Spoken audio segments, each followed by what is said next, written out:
Ever notice how some conversations leave you feeling drained? Not angry, not upset, just confused, like something shifted beneath your feet, but you can't pinpoint exactly when or how. You didn't lose your temper, you didn't say anything unreasonable, yet somehow you're the one backtracking, second guessing every word, wondering where you went wrong. Here's what most men don't realize: the control didn't start with what you said, it started with what was said to you. Real control doesn't announce itself. It doesn't need raised voices or dramatic confrontations. It shows up disguised as concern, wrapped in reasonable sounding phrases, delivered at precisely the moment you're most vulnerable to them. And if you can't identify these phrases, something dangerous happens. You don't fight back. You don't even recognize there's something to fight. You simply hand over your autonomy piece by piece, thinking you're being understanding. In this video, I'm walking you through specific phrases that sound completely innocent, but quietly shift power in ways you don't notice until it's already happened. Let's break down exactly how this works. Number one, I just need you to understand how I feel. This phrase sounds emotionally healthy, doesn't it? Communication, vulnerability, sharing feelings. On the surface, it looks like exactly what relationships are supposed to involve. But here's what's actually happening underneath. This isn't an invitation to mutual understanding. It's a demand for emotional agreement. The subtle difference matters more than you think. When someone says, I just need you to understand how I feel, they're not opening a dialogue.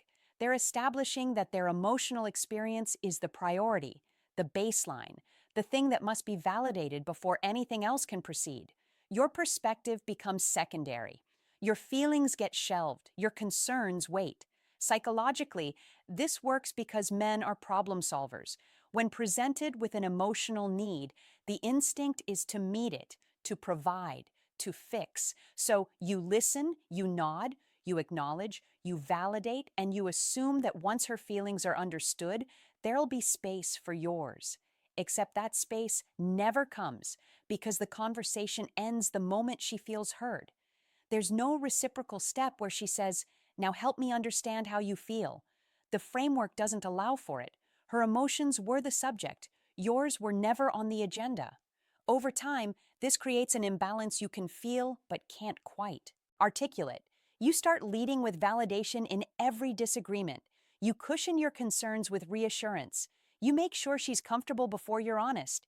And slowly, your emotional reality becomes something you manage privately while hers gets constant airtime. Here's the line that matters. Understanding should go both ways, or it's not understanding, it's compliance. Number two, I don't want to fight about this. This one's brilliant because it sounds like maturity. Who wants to fight? Fighting is exhausting, unproductive, damaging.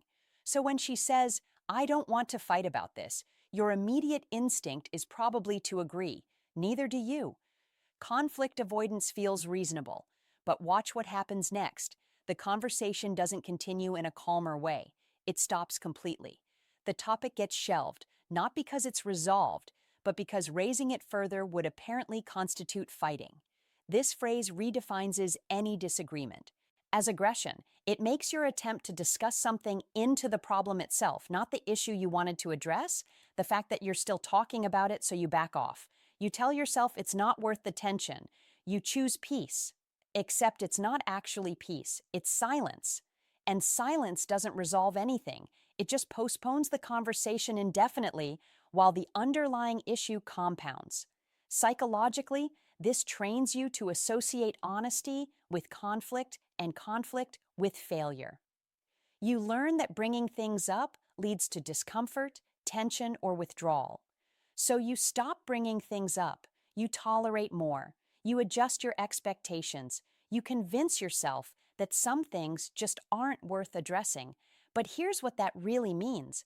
You've accepted that her comfort matters more than your clarity, that avoiding her frustration is more important than resolving your concern.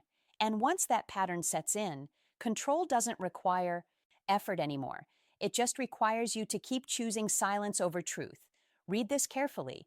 When difficult conversations are framed as optional, only one person's boundaries actually matter. Number three, you're making this bigger than it is. This phrase doesn't challenge what happened, it challenges how you responded to what happened. And that distinction is everything. When she says you're making this bigger than it is, she's not disagreeing with the facts. She's questioning your judgment about what those facts mean. The problem shifts from her behavior to your reaction, from what she did to how you're interpreting it. This is minimization disguised as perspective.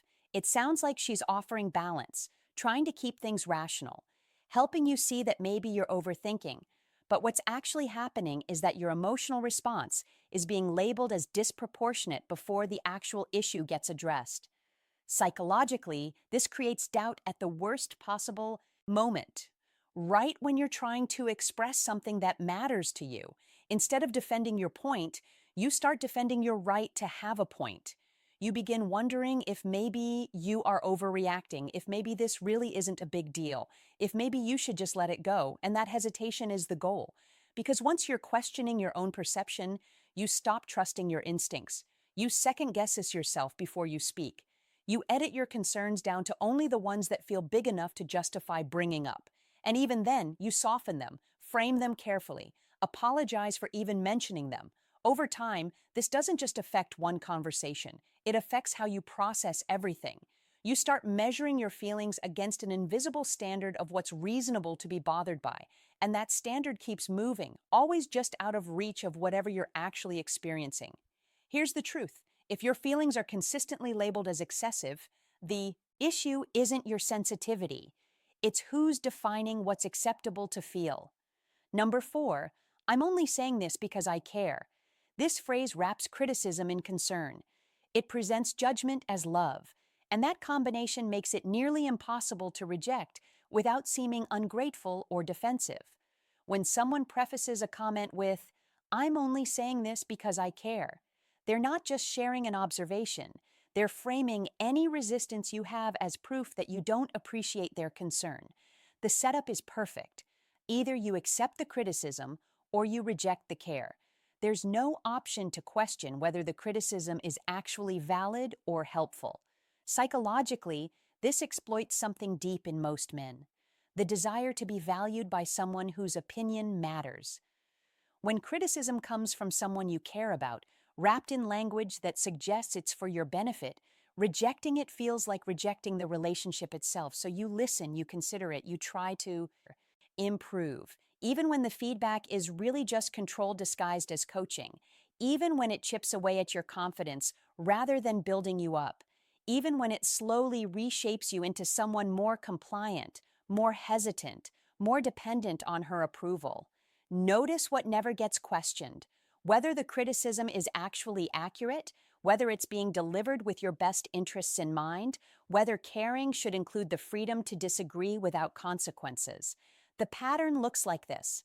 She criticizes. You defend yourself. She reframes the criticism as care. Now, you're not just wrong.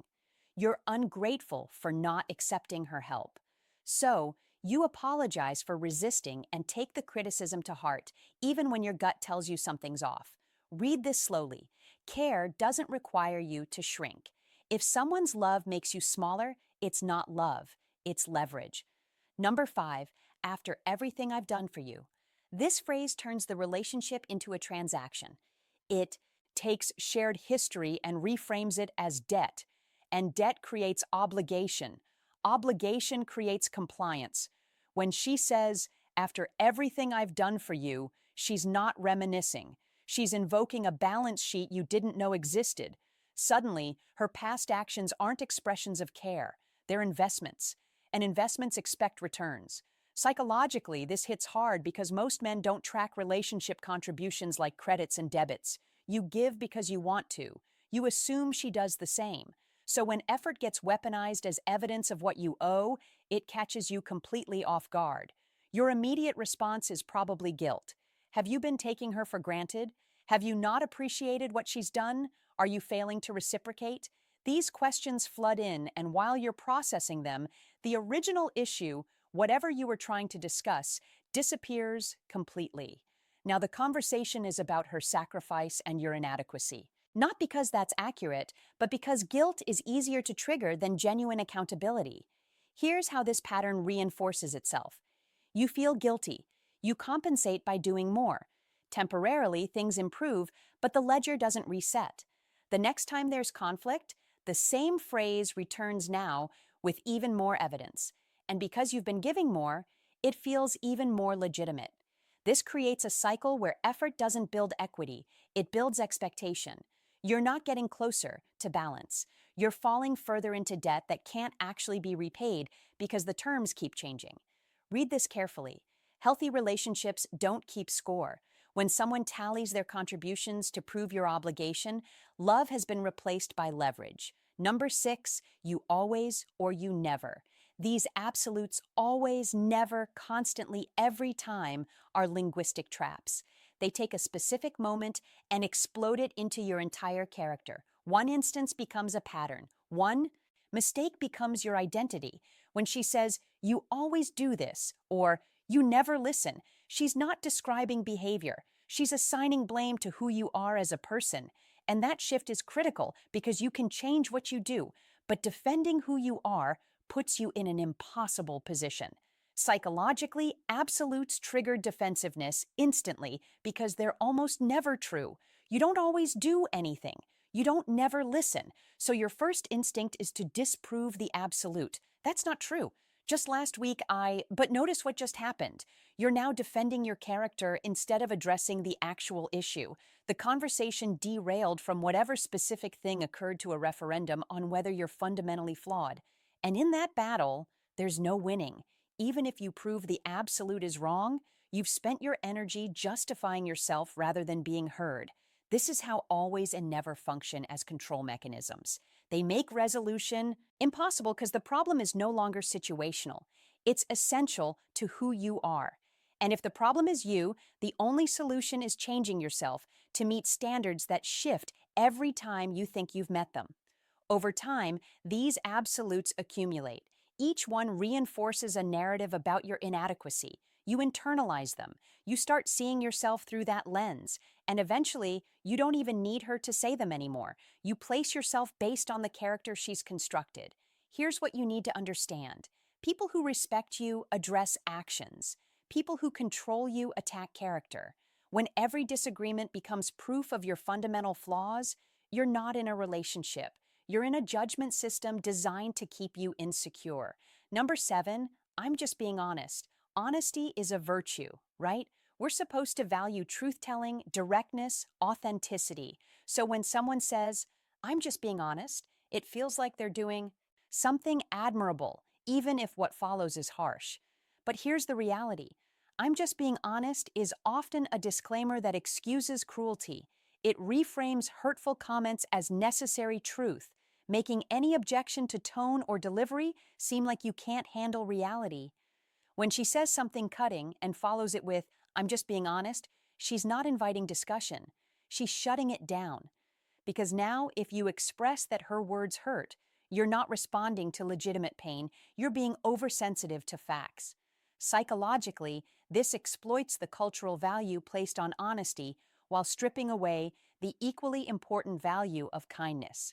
Truth without consideration isn't wisdom. It's weaponized candor. It allows someone to say anything, however damaging, and defend it as virtue. Notice what this does over time. You become afraid to react because reacting means you can't handle honesty. So you absorb criticism, insults, or harsh judgments without protest. You tell yourself that if it's true, you should accept it even when the delivery is designed to wound rather than help. This creates a dynamic where her bluntness is framed as courage and your hurt is framed as weakness. She gets credit for transparency. You get blamed for fragility. And the actual content, whether her honesty is accurate, fair, or necessary, never gets examined. Read this. Honesty without empathy is just cruelty with better PR. If someone uses truth as permission to hurt you, they're not being authentic. They're being abusive. Number 8, why can't you just be happy? This question sounds simple, almost innocent, but it's not asking why you're unhappy. It's asking why you're not hiding it better. When she says, "Why can't you just be happy?" After you've expressed concern, frustration, or dissatisfaction, she's not trying to understand your emotional state. She's expressing frustration that you have one. Your unhappiness has become an inconvenience, something that disrupts the peace she expects you to maintain. Psychologically, this phrase teaches you that negative emotions are burdens, that expressing anything other than contentment makes you difficult, ungrateful, or problematic. So, you learn to perform happiness even when you're not feeling it. You smile, you say you're fine, you keep struggles private. This isn't emotional management, it's emotional suppression. And suppression doesn't eliminate feelings, it just drives them underground where they become resentment, detachment, or eventual breakdown. Here's the progression. First, your emotions were questioned, then they were dismissed. Now they're inconvenient. The message is clear. Your inner life matters less than her outer comfort. Your role is to stabilize the relationship by staying positive, regardless of what you're actually experiencing over time. This creates profound loneliness because you can't share difficulties. You can't process stress openly. You can't be human in your complexity. You can only be the version of yourself that doesn't disturb her equilibrium. Read this carefully. A relationship where only one person is allowed to have problems isn't a partnership. It's a performance. Number 9, you're going to leave me anyway. This phrase is pure manipulation, disguised as vulnerability. When she says, "You're going to leave me anyway," she's not expressing fear, she's creating insurance. By preemptively positioning herself as the victim of your future abandonment, she accomplishes several things simultaneously. First, she makes leaving emotionally expensive. If you ever do leave, you're now confirming her fear, playing into her narrative, becoming the villain she predicted. Second, she generates sympathy and reassurance. Your immediate response is probably to comfort, to promise you're not going anywhere, to prove her wrong. Psychologically, this is a loyalty test disguised as insecurity. It forces you to demonstrate commitment repeatedly, not because the relationship is genuinely at risk, but because she's manufactured the crisis. Notice what this does to your freedom. You can't express frustration without triggering abandonment fears. You can't set boundaries without seeming like you're pulling away. You can't prioritize anything else without it being framed as evidence you're already gone. Your entire emotional range gets compressed into constant reassurance. This creates a prison of guilt. You stay not because you want to, but because leaving would validate her prophecy. You tolerate things you shouldn't because walking away feels cruel. You sacrifice your own needs because their insecurity has become the relationship's central organizing principle. Here's the truth. People who are secure don't hold relationships hostage to predicted abandonment. When someone repeatedly claims you're going to leave, they're not afraid of loss. They're preventing escape. Number 10. I guess I'm just the bad guy. This is the final move after everything else, after your emotions have been questioned, minimized, and reframed.